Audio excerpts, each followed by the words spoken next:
was just another day, standing by the mailbox, sifting through bills and junk mail, when I heard the shuffle of footsteps.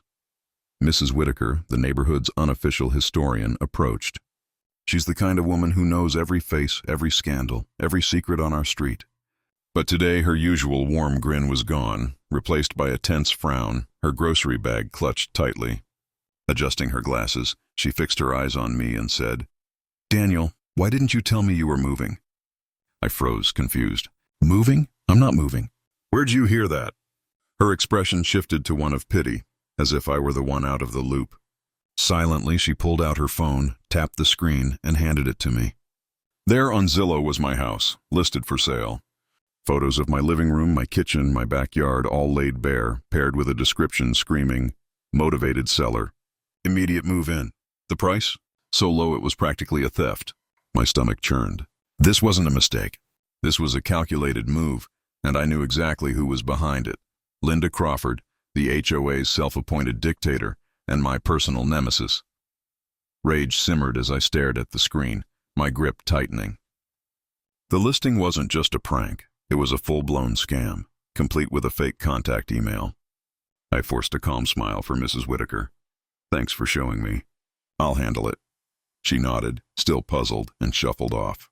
But I was already in motion, snapping screenshots of the listing, every photo, every word, that absurdly low price. I stormed to my office, fired up my laptop, and called Zillow support. "I need to report a fraudulent listing. My house is posted without my consent." The rep's voice sharpened. "Do you have proof of ownership?" I leaned back, smirking. "I'm a real estate lawyer." "I've got more than proof." A long pause followed. "Well, that makes this straightforward." Within an hour, the listing was gone, but the fire in my chest wasn't. This was no accident. This was Linda. Linda Crawford, the HOA's iron-fisted ruler, had been gunning for me since I moved in. Why? I didn't bow to her absurd rules. No beige paint job, no groveling to her board, no compliance with her petty fines for violations like my driveway's shade of concrete. She'd tried everything. Citations, notices, even threatening to tow my car from my own property. But listing my house for sale, that was fraud, and she'd just stepped into my domain. As a real estate lawyer, I knew exactly how to hit back. That night, I dug deeper. The screenshots, the listings wording, that fake email, it all pointed to Linda. The email, a sloppy burner account, was registered under her husband's name. Amateur move. She thought she was untouchable, but she'd left a trail a mile wide. I compiled everything, the listing, the email trace, Zillow's chat logs confirming the takedown. It was an airtight case, the kind I'd built a career on. The next morning, I strolled past Linda's house. There she was, pruning her flawless bushes, her lawn a monument to her obsession with control. She spotted me and flashed that smug smile. "Morning, Daniel." "Heard you're moving," she said, voice dripping with fake sweetness. I crossed my arms, tilting my head. "Funny, I just had a fraudulent Zillow listing taken down." "Know anything about that?" Her smile flickered, her posture stiffening. "If someone listed your house, maybe it's a sign you don't belong here," she replied too smoothly. I stepped closer, voice low. "Linda, do you know what happens when you commit real estate fraud?" "I'd be happy to explain the legal consequences." Her grip on the shears tightened, her eyes narrowing. "I have no idea what you're talking about," she snapped. "Take your accusations elsewhere."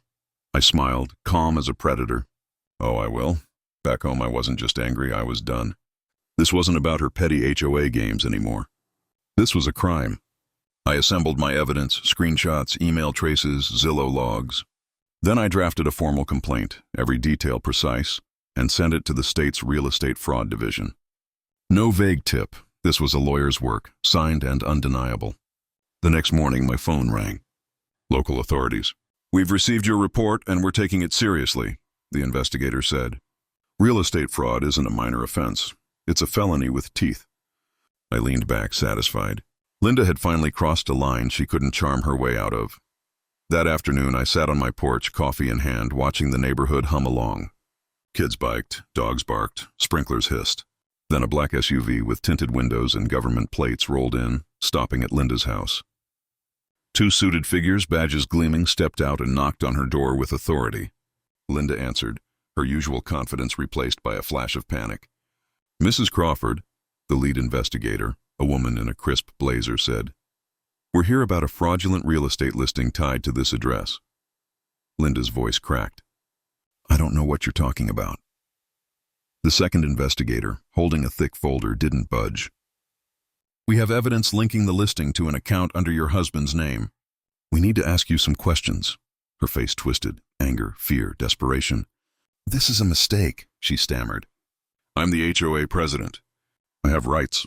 The woman's tone was ice cold. "Cooperate, or we'll return with a warrant."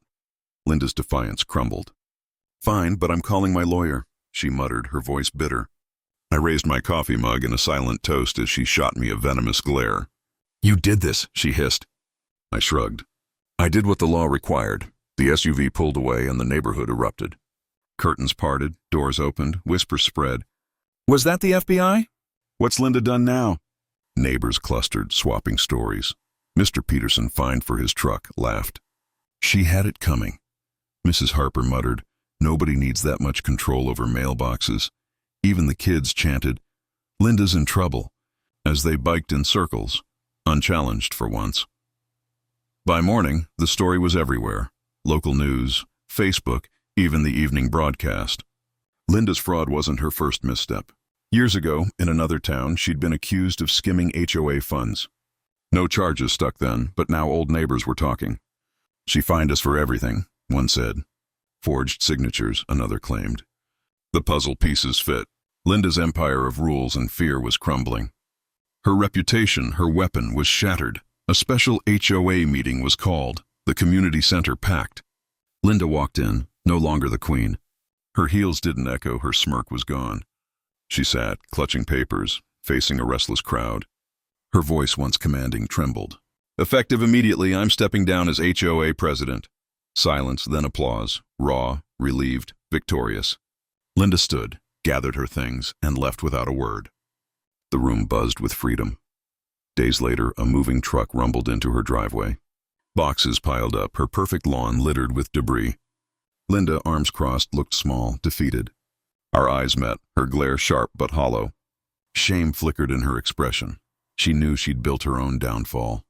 I raised my coffee mug, a final toast. The sun set, bathing the neighborhood in gold.